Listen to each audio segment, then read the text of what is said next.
Hello again. This is Doug, the 2-Minute Gardener. Time to think about building that pool for your backyard? Well, let's talk about 20 different pool design ideas, different kinds of features to give you all kinds of inspiration for building that wonderful backyard oasis. We're going to cover all kinds of things from finishes to features, shapes, and elevations. Let's get started. First up, when you're building a pool, think about having a hot tub. And you know what? Round hot tubs are great because when you have a bunch of people in the hot tub, they're all facing each other. So I always encourage folks to do kind of a round hot tub for social reasons. It really makes it kind of fun. So with this particular pool, we did several cool features. The next one is a built-in slide. We had a natural hillside. Let's take advantage of that. Pour some concrete, use some faux rock finishing, and do a cool slide. The clients had a couple of middle school kids, and this place became quite the really fun pool party. Next thing we did on this particular pool is a Baja Shelf. Now this has become a very popular feature for pools and for dogs. And by the way, this is actually a good safety tip. If you have a dog, Baja Shelves make it so much easier for them to physically get out of the pool. If they should fall in, they just have to know to get to the shelf to get out. Also notice that particular shelf has an umbrella holder. Anyway, back to this hot tub, and you're going to see this in a lot of the pools I've done, where we do a spillover hot tub. So you have this natural water feature with the water spilling over the hot tub and going into the pool. It's just a wonderful feature to add some nice ambiance. Also, next to the pool, I like to encourage a nice built-in fire pit. When I design pools, I try to do an adult area up above, and the kids can have the area down below. So let's talk about pool decks. So this one is a concrete pool deck. It's actually Palomino is the color of that concrete. And now let's talk about a curving pool layout.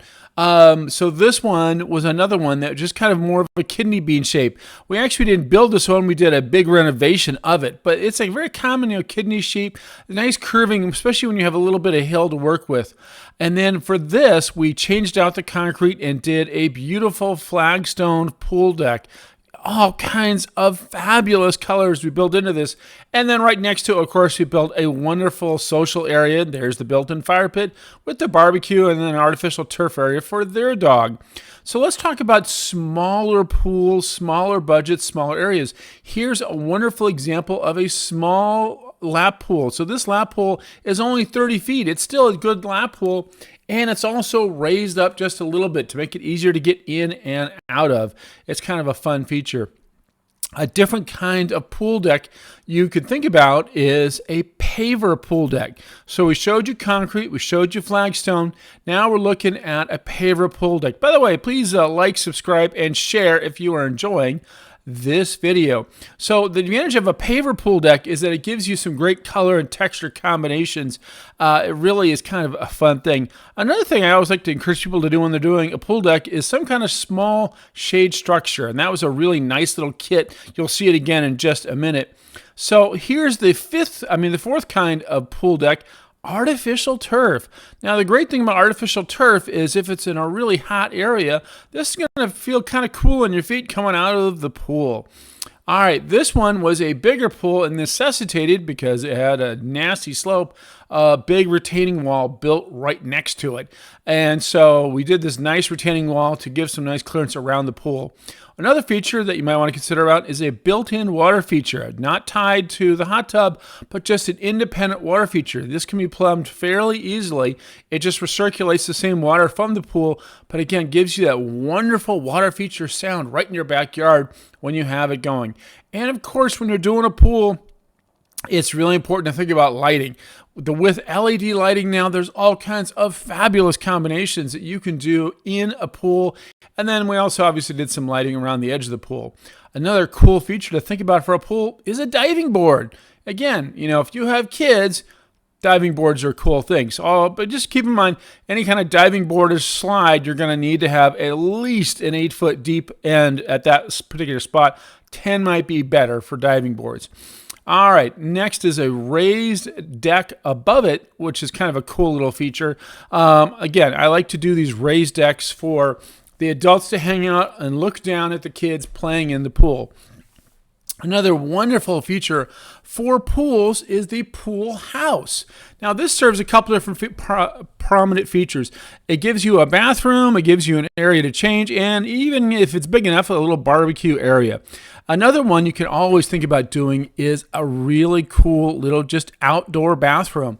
You know, if you're going to have a pool that a lot of kids are going to come and play at, you really don't want them tromping through the house when they're all soaking wet. Think about putting in a little outdoor bathroom. Doesn't have to be very big. This one's only 8 by 10. And right outside it, you can do a nice outdoor shower. This is kind of a nice feature to rinse off before they go in or after they come out. So kind of is nice. If you're going to plumb a bathroom, why not plumb a shower? It's, you know, a nice double feature to have in that same little contained space. All right, so those are some of the really cool features that we talked about. Now let's just go through the really quick basics on how a pool is actually built, so you know what the steps are. So first up, obviously, well, actually, the most important step is having a design and a good contractor. But once they get going, then you're going to do some excavation, lay the rebar, and then once all that's done, you put down a kind of a concrete thing called Gunite. And basically, this forms the outer shell of the pool. This is completely waterproof, and this keeps any water from leaking out of the pool. And it's usually 6 to 8 inches thick, depending on the soil around it. Again, just a basically concrete shell that goes around it. Once that's done, then it's time to excavate and lay down all the electrical and water utilities for this particular pool. Again, talking about everything from LED lighting to pool pumps to an automatic pool cover. And if you're doing a pool, it needs a filter, a pump, and a heater, all plumbed in an area. And then you do some kind of cool enclosure to enclose all that stuff so it's not quite so visible. The next step is the pool coping. And the pool coping can be anything. It can be flagstone, it can be brick, it can be pavers.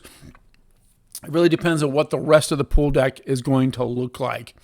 All right, once the coping's done, then you can do the rest of the deck. Now, this particular pool is getting flagstone, so it needed a concrete sub-base that the flagstone was going to sit on. And again, this goes back to the pool coping.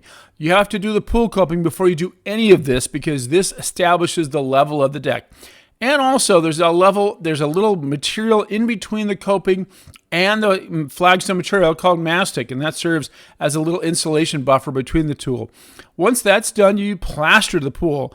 Now, in some cases, you actually want to plaster that pool before you do the pool deck itself because plastering can be a messy process. Lots of different plastering finishes, and these guys actually are installing a PebbleTech finish, which has some really cool color variations and grip, and you're about to see that in a second. So this is called plastering a pool, and it's usually a one-day thing guys roar in. That's what the PebbleTech looks like when it's all finished, and after the plaster has had time to set, time to add some water and make sure everything's flowing and it's all great. And now it's time to let everything heat up, test it, and then it's time to jump in or throw a wedding. This particular pool, we were under a little time pressure because they decided to have a wedding at the right around the pool deck. And so it was really wonderful. They did the reception, and then the bride came down this lovely carpet with a ton of beautiful white flowers. The hot tub there had a bunch of flowers floating in it, lots and lots of candles. It was just a really beautiful sight. So again, pool decks serve many, many purposes, even weddings. I've actually done a couple of weddings around pool decks. Well, that's all the time we have for today. If you enjoyed this video, again, like, share, and subscribe to the 2-Minute Gardener to see more videos to help you with your landscape. Until next time, this is Doug, the 2-Minute Gardener, saying thanks for watching.